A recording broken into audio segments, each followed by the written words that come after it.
É só fechar um pouquinho os comentários, curtir.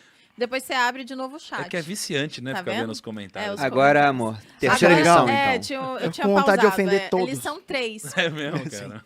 A lição 3 do livro. Cuide do seu negócio. Os ricos se concentram na coluna de ativos, enquanto todos os outros focam nas suas demonstrações financeiras. É isso, Lisa. Talvez essa seja a lição mais importante em termos práticos do livro. O que ele está falando aqui é o seguinte, ele até dá exemplos, né? Eu acho que o mérito desse livro é que ele simplifica pra caramba as coisas, como se realmente estivesse falando com uma criança. E em termos financeiros, muitas pessoas são quase similares à criança, porque nunca tiveram uma instrução sobre isso. Então, o que ele fala é que ele divide, ele faz 2 desenhos, onde ele bota lá uma parte de demonstração financeira e uma outra de ativos e passivos. Ele até mostra como é que funciona a vida das pessoas, do pobre, da classe média e do rico. Ele fala o seguinte, o pobre, ele tem a renda que vem do trabalho dele, então entra lá a renda, ele tem despesas e acabou. E às vezes as despesas são até superiores ao que ele tem de renda. Aí na parte do patrimônio é 0 ativos e ainda começa a ter passivo com dívida. Aí ele fala da classe média. Ele fala que a classe média tem lá a sua renda, que é maior do que as despesas. Então, geralmente, o que a classe média faz? Aquele dinheiro que sobra, ao invés de investir, eles consomem. Eles querem o carro, aí se eles compram um carro, eles querem um carro mais caro. E ele tem uma frase boa aqui sobre isso. Ó. Os problemas financeiros geralmente resultam do trabalho de uma vida toda feita para outras pessoas. Então, compra o carro para impressionar o amiguinho. Não, né? e além disso, ele também fala o seguinte, que cuidar do seu negócio aqui não significa você abrir um negócio. O que ele fala é, a sua profissão não é o seu negócio. O seu negócio tem que ser acumular ativos. Esse é o negócio de toda pessoa. Muito bom isso. Ele fala que a classe média, quando sobra dinheiro, compra um passivo. E aí esse passivo vai tirar mais dinheiro do bolso deles. Então o fluxo deles é renda, compra um passivo, o passivo aumenta a despesa, daqui a pouco as despesas estão tão grandes que quando a renda baixa o cara entra em dívida, não constrói patrimônio. Eu acho que o principal insight que eu tive desse livro é entender que patrimônio pode ser ativo ou passivo. O primo até postou esses dias. Que alguém perguntou sobre ter carro ou sobre ter casa. É o mesmo item, né? É o mesmo patrimônio, porque estão sobre, tá sob sua jurisdição, digamos assim, mas você pode usar o carro para trabalhar ou não, ou só para curtir, você pode usar o imóvel para alugar ou para usar. Então, o principal ensinamento que eu tive com esse livro quando eu era bem novo foi entender que patrimônio ele pode ser ativo ou passivo, né? Não, e tem uma coisa muito interessante disso também. Porque se você pegar a definição contábil, né, é muito mais complicado. Pô, você tem lá ativos intangíveis, tangíveis, aí você tem que o negócio é passivo, circulante. É um monte de definição complicada. Quando eles perguntaram pro pai rico qual era o jogo dos ricos, ele falou, ricos compram ativos, pobres de classe média compram passivos. Achando que são ativos. Achando que são ativos. O que é um ativo? Ele falou, ativo é o que bota dinheiro no seu bolso, passivo é o que tira. Ele falou, é isso. E as crianças falaram pra ele, falou, caramba, é só isso? Por que as pessoas não fazem isso? Ele falou, porque elas confundem as coisas. E o rico é o quê? Ele nem bota mais fluxo de trabalho, ele bota só, tem um monte de ativo, até tem passivo, mas tem um monte de ativos, os ativos geram renda e com essa renda você paga as despesas. Ele fala que é isso. Mas tem uma sacada, talvez até mais complexa, que é o seguinte, às vezes a diferença entre um passivo e um ativo é só o seu conhecimento. Porque, por exemplo, quando você pega um imóvel, você financia ou você paga alguma coisa, você tem um custo. Então, na lógica, é um passivo. Mas, dependendo de como você fizer isso, ele é um ativo para você. Né? Então, assim, uma conta que eu vejo as pessoas fazendo lá fora e o brasileiro não faz é o ROI, que é o Return on Equity de um patrimônio, né? de um ativo imobiliário. Porque a fórmula de um patrimônio, do ROI, aliás, é lucro líquido sobre patrimônio líquido. Patrimônio líquido é ativo menos passivo. Então, se você tem um imóvel e você comprou um imóvel de 1 milhão, mas você já quitou uma parte e você deve, por exemplo, 800 mil, então você tem um patrimônio líquido de 200 mil reais.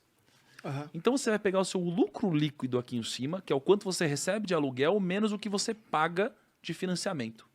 Esse valor, muitas vezes, vai te dar um ROI que você não encontra em nenhum outro investimento. Sim. Até o momento em que o seu patrimônio líquido começa a ficar muito grande, o seu ROI diminui, e aí o que você tem que fazer para manter um ROI alto? Abrir um outro financiamento imobiliário.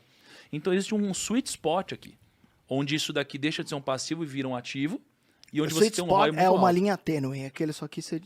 Só que impressionar. Impressionar. Né? Então, cara, é por isso que eu tô falando que às vezes pô, a diferença entre o negócio ser passivo e ativo é só você saber o que você tá fazendo, cara. Não, É só dá- você dá comprar um pra carro dar e virar Uber. Exatamente. Esse seria o exemplo Não, mas que que eu aí ia você dar. tá empregando o seu trabalho, é diferente. Aham, seu tempo, né? Exato. Ele fala, exatamente, ele fala que o que são ativos na opinião dele. Ele faz uma listinha ali do que são ativos. Coloca ações, coloca imóveis e coloca negócios que não dependam da presença dele. Porque se depender da presença dele, aí não é negócio, é uma profissão.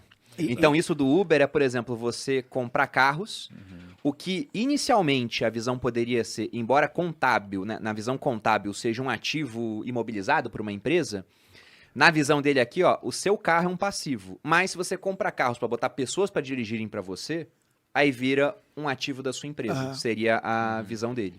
Ele fala, essa parte de ativos, eu acho interessante ele falar que ativos trabalham 24 horas por dia. Então, a gente que investe fora, a gente que diversifica nossos investimentos, enquanto eu tô, sei lá, trabalhando aqui, suponhamos, aqui eu tô só tomando uísque falando groselha, mas suponhamos que eu estivesse trabalhando. Quantas horas eu consigo trabalhar por dia? Sei lá, de 12 a 15, vai. Suponhamos que Quando muito, né? De maneira sustentável, você não me 15 conhece. vai demorar, sabe? Vai ser alguns anos só. Conhece. Mas quando você troca a sua grana por pessoas que estão trabalhando por você, você consegue de fato fazer sua grana trabalhar 24 horas por dia. Porque o primo, por exemplo, investe em BDRs. Eu investo em BDR pra cacete, já cheguei meio a meio em Caraca. BDR. Então, tem gente que prefere investir lá fora, tipo o Perini, compra estoques. Então, perceba que enquanto você está dormindo, as pessoas estão trabalhando para você. Isso é maravilhoso, né? É verdade. É verdade. Eu acho que talvez se eu fosse atualizar o conceito do livro, seria... Nossa, tá ousado ele, né? Tô ousado, né? Seria você buscar ativos convexos. Eu só adicionaria isso. É a única coisa que eu adicionaria. Porque, assim, eu acho que o jogo, o segredo... Explica pra gente eu o ia que seria perguntar. a convexidade, Thiago, por favor. É porque o segredo do dinheiro, pra mim, é só um. É você dominar o tempo. Né? E quando você entende que o tempo ele é a chave, quando você entende que o tempo ele é uma medida, uma métrica talvez até melhor do que o dinheiro, né? Uma vez que, por mais que a gente tenha mudado ao longo da nossa história várias métricas, né, de se mensurar a riqueza, já foi soja, já foi sal, já foi sei lá o quê, o tempo sempre foi uma métrica que até hoje continua e ele é tão escasso como nunca. Né? Mas a gente tem um limite, a gente tem 24 horas por dia, então isso é um grande problema. Por isso que eu não acho que a gente tem que buscar só ativos, temos que buscar ativos que eles possam romper a barreira do tempo. Ou seja, que eles possam trabalhar mais do que 24 horas por dia pra gente. E a gente só encontra isso em ativos convexos, né? Então, por exemplo, se eu vou num primeiro encontro... Danado. Cara, o que pode acontecer? Não sei. Imagina, a gente vai num primeiro encontro, pode acontecer muita coisa. Sim. Pode não acontecer nada, ou você pode conhecer a mulher da sua vida. Sim. Né? Então, assim, isso é um momento convexo na sua vida. Então, quando você compra uma ação, cara, isso é convexo. Né? Você pode ter um investimento que vai se multiplicar infinitamente. Né? Agora, Você quando tem uma simetria convidativa, né? Exato. Não existe preço negativo, mas você pode multiplicar a sua grana.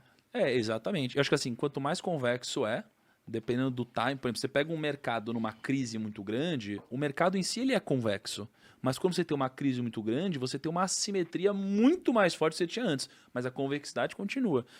Então, assim, eu acho que as decisões convexas seria a única coisa que eu adicionaria nesse livro. Eu tenho certeza que o Kiyosaki ia achar um termo muito mais for kids aqui do que a convexidade, cara. E eu acho que aí é onde está o talento dele. Vocês discordaram de algum ponto nesse livro? Porque eu discordei de um, cara. Olha, refletindo